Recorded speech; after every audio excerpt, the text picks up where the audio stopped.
Co-presented by Vimal. बोलो जुबान केसरी. 5 राज्यांच्या विधानसभा निवडणुकांचा निकाल अगदी पुढच्या काही मिनिटांमध्ये सुरू होणार आहे मतमोजणी. पण त्यापूर्वी आपण काँग्रेसच्या दिल्लीतील मुख्यालयाबाहेरची दृश्य बघतोय. काँग्रेसचे कार्यकर्ते जे आहेत ते हातामध्ये पोस्टर्स घेऊन या ठिकाणी पोहोचलेले आहेत आणि घोषणा त्यांच्याकडनं दिल्या जात असताना आपल्याला बघायला मिळते. जनता भाजप को वोट क्यों दे अशा आशयाचा आणि इतरही महागाई असेल इतर मुद्द्यांवरती हे सगळे पोस्टर्स घेऊन काही कार्यकर्ते आलेत. आपण त्यांच्याशी बातचीत करूया. जगदीश जी, रिजल्ट आने के लिए तो टाइम है, अभी तो काउंटिंग भी शुरू नहीं हुई, आप तो ऑफिस पहुंच गए. देखिए, बात रिजल्ट की नहीं है, बात संविधान बचाने की है. मैं कहता हूँ प्रधानमंत्री मोदी को जनता वोट क्यों दे.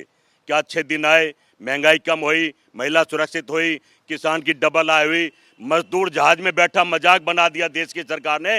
गृह मंत्री जब कहता है कि हम 1 लाख नौकरियां देंगे बंगाल में जाके, और जब कहता है कि 3000 बहन बेटों के खाते में डालेंगे, अरे भाई दिल्ली की रोने लग रही है, अब आगे बिहार की भी रो रही हैं. और कहाँ से देंगे भाई नौकरियां?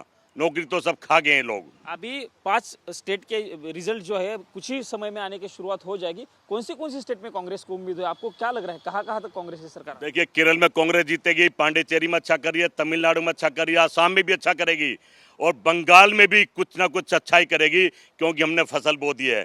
हम सभी सीटों पर लड़ रहे हैं. अपने नेताओं से कहता हूँ पूरे भारत में अपने दम पे लड़ो, तभी संविधान बचेगा और कांग्रेस का परचम लहराएगा और आप सेवा कर पाओगे, अच्छे दिन ला पाओगे लोगों के. कहीं ना कहीं हमें लड़ना पड़ेगा पूरे देश में. आपण बघतोय की कार्यकर्त्यांमध्ये उत्साह असल्याचं आपल्याला बघायला मिळतं. कार्यकर्त्यांचं म्हणणं आहे की काही राज्यांमध्ये खास करून दक्षिणेतील राज्य म्हणजे पांडिचेरी असेल, केरळ असेल, या 2 राज्यांमध्ये काँग्रेसचं सरकार जे आहे ते येऊ शकतं अशा पद्धतीच्या अपेक्षा कार्यकर्त्यांनी व्यक्त केलेल्या आहेत. आणि इतर राज्यांमध्ये देखील काँग्रेस चांगलं प्रदर्शन करेल असं त्यांच्याकडनं सांगितलं होतं. निकालानंतर काय होतं हे बघणं महत्त्वाचं असणार आहे. पण सकाळी काँग्रेसच्या कार्यालयामध्ये या ठिकाणची अशी दृश्य आपल्याला बघायला मिळत आहे. कॅमेरामन राकेश कुमार समी, प्रमोद जगताप, TV9 मराठी, नवी दिल्ली.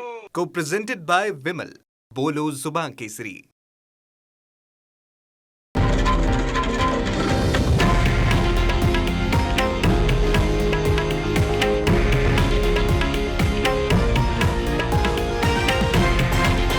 हे आहे देशातील नंबर 1 न्यूज नेटवर्क आणि आपण पाहत आहात TV9 मराठी, एकमेव.